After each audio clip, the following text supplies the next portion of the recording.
अस्सलाम वालेकुम नाज़रीन कराम, मैं हूं आपका होस्ट अयाज अहमद। नाज़रीन कराम, इमरान खान ने हुकूमत बनाने के हवाले से दो टोक अहम तरीन ऐलान कर दिया। इमरान खान ने बता दिया है कि 3 जमातें ऐसी हैं जिनके साथ किसी भी सूरत पाकिस्तान तहरीक इंसाफ हुकूमत बनाते हुए इत्तेहाद नहीं करेगी, यानी कि ना हमें उनकी मदद की जरूरत है और ना हम उनको अपने साथ बैठाएंगे।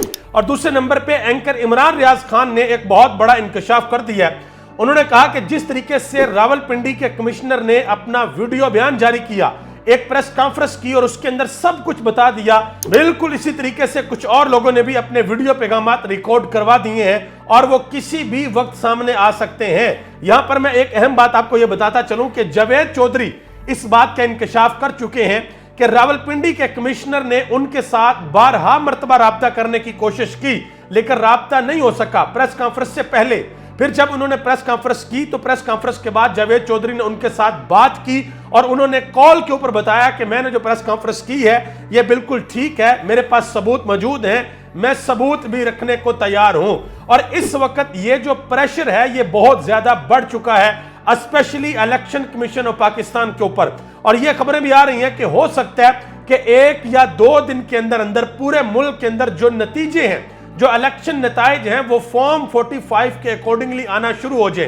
क्योंकि इमरान खान ने जेल के अंदर से ये वाज़ेह तौर पे ऐलान कर दिया कि हम हुकूमत बनाने के लिए किसी भी पार्टी के साथ इत्तेहाद नहीं करेंगे, ना हम पाकिस्तान मुस्लिम लीग नून के साथ बैठेंगे, ना पीपल्स पार्टी के साथ किसी किस्म का इत्तेहाद करेंगे, और MQM के साथ बैठने का तो सवाल ही पैदा नहीं होता, क्योंकि कराची की सारी सीटें जो पाकिस्तान तहरीक इंसाफ जीती है वो MQM की झोली के अंदर डाली गई हैं। लिहाजा MQM के साथ पाकिस्तान तहरीक इंसाफ किसी भी सूरत नहीं बैठेगी। और इमरान खान ने कहा है कि मेरी 2/3 अक्सरियत है पंजाब के अंदर भी और वफाक के अंदर भी। इमरान खान ने कहा है कि हम हुकूमत बनाएंगे तो अपने कदमों के ऊपर बनाएंगे, हम खुद हुकूमत बनाएंगे, हम किसी की कोलिशन के अंदर गवर्नमेंट नहीं बनाएंगे।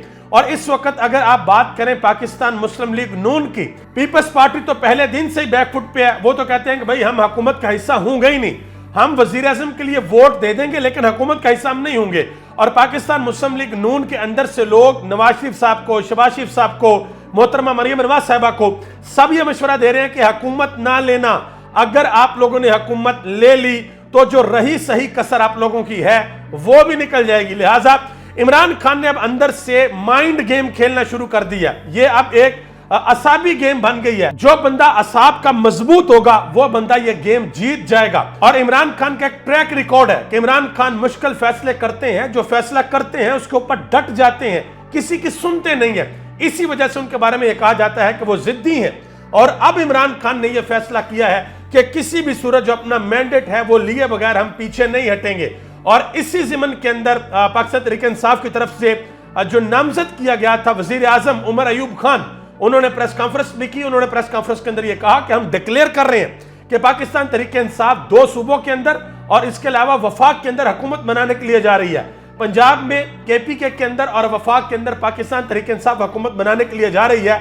और यह हुकूमत उस वक्त बनेगी जब इलेक्शन कमीशन ऑफ पाकिस्तान जो नताइज हैं वो फॉर्म 45 वाले जारी करेगा। क्योंकि पूरी दुनिया के अंदर अब फॉर्म 45 का एक डंका बज रहा है।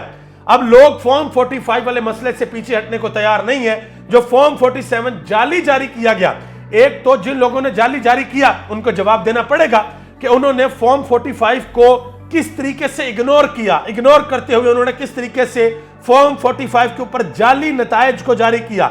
और आज भी इलेक्शन कमीशन ऑफ पाकिस्तान ने एक अजीबोगरीब काम किया, वो भी मैं आपको बताता हूं।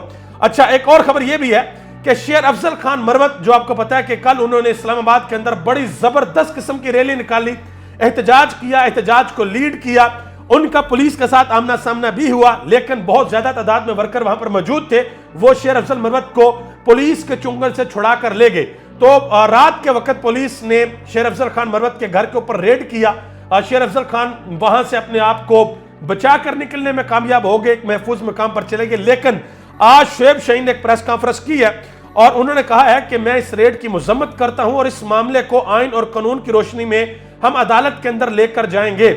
और जो इस्लामाबाद के IG हैं उनको जवाब देना पड़ेगा कि उन्होंने किस तरीके से चादर चारदीवारी का तकद्दस पमाल किया है। आगे आ जाए जी, अली अमीन गंडापुर जो कि नामजद है वजीर आला खैबर पख्तूनख्वा, उनकी कामयाबी का नोटिफिकेशन जारी नहीं किया गया था। तो अभी थोड़ी देर कबल इलेक्शन कमीशन ऑफ पाकिस्तान ने उनकी कामयाबी का नोटिफिकेशन भी जारी कर दिया है। और उमर अयूब ने आलमी मीडिया को एक इंटरव्यू दिया है। उस इंटरव्यू में उन्होंने कहा है कि यहां पर एक मुल्क और दो कानून है।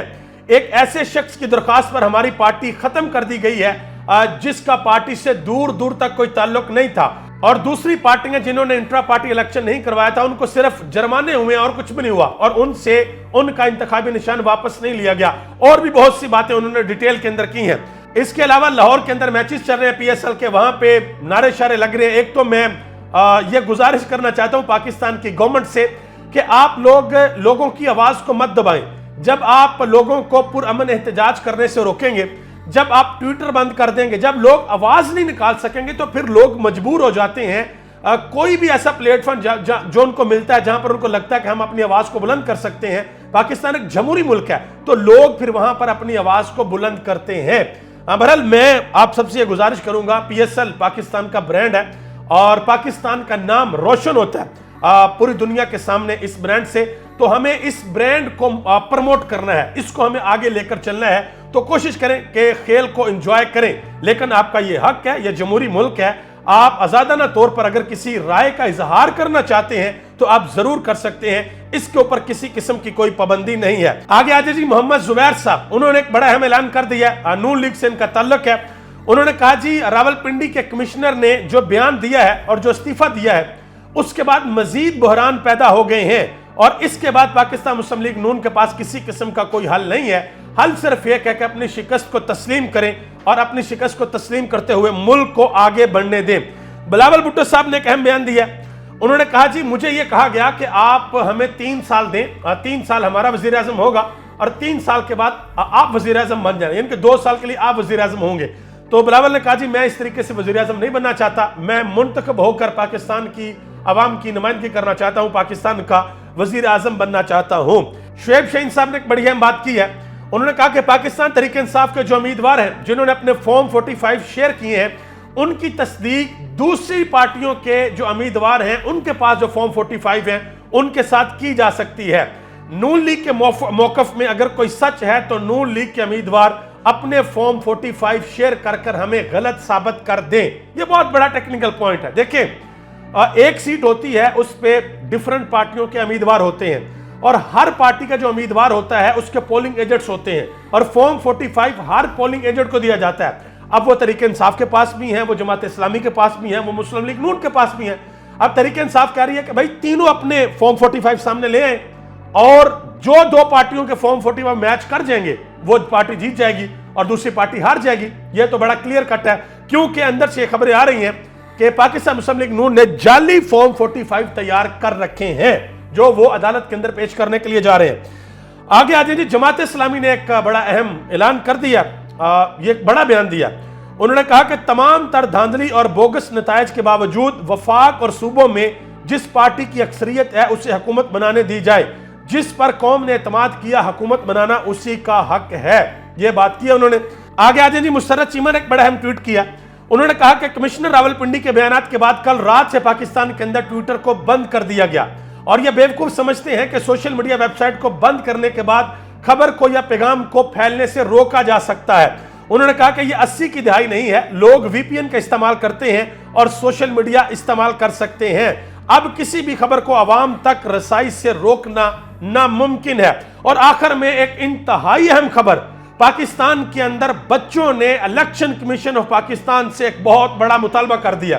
जो छोटे छोटे बच्चे होते हैं, जो 8वीं क्लास के, 9वीं के या 10वीं के स्टूडेंट हैं या 12वीं के तालिब इल्म हैं, उन्होंने बहुत बड़ा मुतालबा कर दिया। उन्होंने कहा जी हमारे एजुकेशन सिस्टम के अंदर कोई ऐसा जरूर इनकलाब आना चाहिए कि हम रात को जब सोएं तो इस गम के साथ सोएं कि हम फेल हो चुके हैं, लेकिन जब सुबह उठें तो हमें मुबारकबाद दी जाए कि जनाब मोहतरम रात को जब आप सोए थे तो आप फेल हो गए थे, लेकिन सुबह जब आप उठे हैं तो आप पास हैं। ये बच्चे कह रहे हैं कि इलेक्शन कमीशन में अगर ऐसा हो सकता है कि मुल्क के बड़े बड़े उम्मीदवार जिनको हजारों की तादाद में वोट पड़ते हैं, वो रात को जो है वो उनका नतीजा कुछ और होता है और सुबह नतीजा कुछ और होता है। रात को जो बंदा हार कर सोता है, सुबह उठता है तो वो जीत जाता है। तो वो कहते हैं कि हमारे लिए भी कोई ऐसा सिस्टम निकाल देना चाहिए। अब बच्चे ऐसी डिमांड क्यों कर रहे हैं? ताजी खबर है कि इलेक्शन कमीशन ऑफ पाकिस्तान ने PP 296 से जो राजनपुर का हल्का है वहां से एक ऐसे उम्मीदवार को जितवा दिया है जिसने सिर्फ 157 वोट लिए हैं, उसकी कामयाबी का नोटिफिकेशन जारी कर दिया गया है।